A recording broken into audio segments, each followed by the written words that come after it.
Welcome to Around the House Northwest, presented by PGE and Oregon Kind of Energy. Welcome into another edition of Around the House Northwest here on Fox 12 Plus. I'm Eric G. Coming up on today's show, we'll chat with Chad Paris about panoramic doors, and we'll check in with Catherine Emery about new products you can use both inside and outside the house. I'll also have a conversation with Monica Sanders about disaster preparedness. But first, we always kick off the show with our Perform Like a Pro segment. Sometimes a project just doesn't work out the way you plan it. I wanted to refinish an old door, but it became clear it just wasn't going to be enough to save it. So I had to pivot and replace the door instead. Take a look. Now it's time for Perform Like a Pro. Hey guys, today we are going to refinish some interior doors. These things have been in my house since they were built originally. Now there's a couple rules before you get started on this project I want to make sure we follow. If this was built before 1978, make sure and do a lead paint test to make sure there's no lead paint in here, because then you'll have to do that differently by following those rules. Second of all, this is an interior door that's hollow core. So it's a really light door versus a big solid one. So we got to be careful when we're sanding on this because there's just a very tiny veneer on the top of this. Quite frankly, I want to stain it, so we're going to have to be a little more delicate with this. The first thing I'm going to do today is I'm going to pull the hardware off, and then we'll start stripping the paint off this thing. There's a couple different ways to do it. All right, guys, there are two schools of thought when you're going to take latex paint off a door like this and maybe the stain below it. I don't know what's underneath this thing. Now, first off, you can run down to the hardware store, get some paint stripper, and go down that way. But here's the problem we have to worry about here. This door, a new one's about 66 bucks. So that's an inexpensive way to do it. So if you go buy some paint stripper, you can spend about 40 bucks doing that already. Now you're almost to the price of the door. So I'm going to skip that way and go with 20 bucks for the sandpaper. Let's see how this comes out. We'll see if we can save it.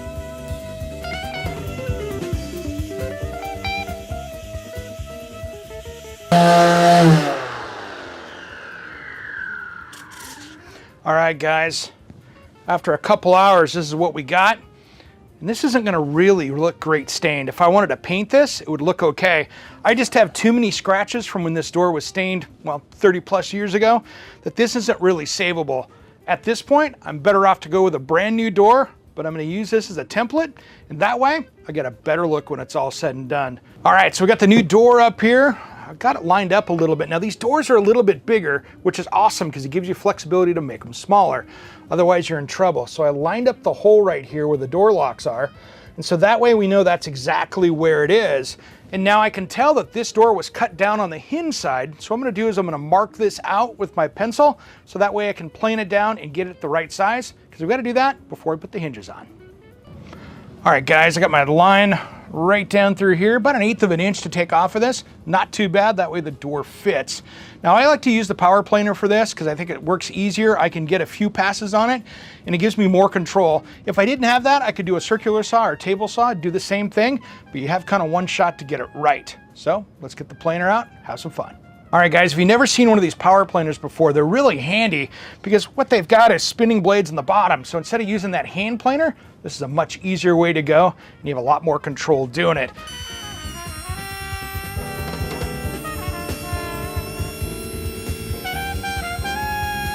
All right, guys, I'm right down to my line, so I'm happy with that. I'd rather leave a little bit on here. If I'm worried about it, it's better to take a little more off when I go fit the door later. All right, guys, this is probably the most complex part of this whole thing, and this is going to be routing out where the hinges go. And this is actually pretty easy if you've got the router and the tools to do it. Let me show you how to do it. So what we're going to do is we're going to take my square and my pencil and mark out each location because I'm not replacing the door jambs, I'm just doing the door slabs. So those are existing, so these have to match up just perfectly. So what I'm going to do is I'm going to come in here, make sure that's flush. I'm going to mark on either side of the hinge so I know exactly where that is. And just so I understand, I'm going to put the little rounded corners because my older hinges have that 5/8 round in the hinge that we'll be installing a little bit later. Now, I'm going to get out my template here, which is about 30 bucks, totally inexpensive for a template. And what I do is I put this on the door, and right here, there are these radiuses in the corner. This is made to fit that hinge, and if you've got larger hinges, you can adjust this out as well.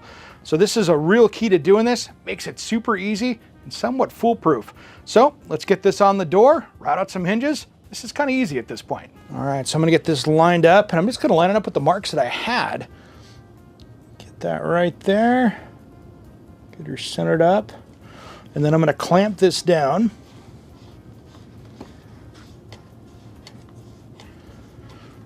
Now this router bit in here has a little bearing down below, so that way it rides around that as the template. What's cool is that comes with the kit, so it's actually cheaper to do this than to buy the router bit itself. So that's not a bad deal. So what I'm going to do is I'm going to stick this in here. I've got it set to the depth of what the hinge is, so that way I don't take too much out of the way here. So let me get this. Got some safety glasses. Let's make some sawdust. All right, I'm going to double check my router depth here to make sure I've got that. That's exactly where I want it. It hasn't moved. Now, let's make some sawdust in here. All right, now's the time I like to pre-drill these hinges because I don't have to deal with it later since I've got this out. This kit also comes with a cool little spring-loaded drill bit right here for doing this. So let's get these pre-drilled. We'll put the screws in a little later after we put the finish on. All right, guys, next up, we're gonna sand this side of the door right here so we can stain it. Now, a couple things with sanding before you stain. Always make sure that you read the directions on the stain to use the right sandpaper. On this one, we're gonna use 180 grit.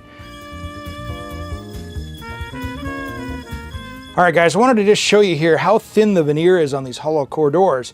And that's why you have to be really careful sanding. If you turn your sander on, let it overspin with the vacuum, set it on here, you're gonna grind it. That's gonna make a big dent in the door you're not gonna be able to fix. All right, guys, I like to get a paper towel or some cloth and really start to wipe this down because you can see what's on here. So we wanna get that sawdust off because we'll get better stain penetration by that.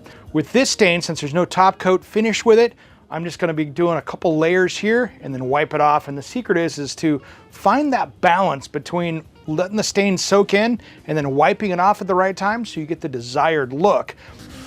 All right, I like to just hit this like this and keep working with the grain. We're gonna wipe this all off in a second. Just make sure you get it on here as evenly as you can because it's less you have to fix a little bit later when you wipe this down. Now, a quick reminder about these rags. Depending on the stain, these can self-combust if they're in a pile in your shop and you got a heck of a problem right there because that'll be a fire. So when in doubt, put these in a metal can or put them outside where you can lay them out flat and let them dry completely before you get rid of them. That way, you won't have a fire. All right, guys, now's the time to get the details right. So I want to make sure these hinges match the door handle I'm putting on there. When you're changing colors, that's the difference between something that looks okay to amazing. All right, the last step before I hang this door is we're gonna put this hardware on. It's gonna look amazing. I can't wait to show you what it looks like when it's done. All right, guys, here we go. We got it knocked out. All said and done, ready to go. This is a great project I know you can tackle. It's not that hard and makes a huge difference on the look of your home.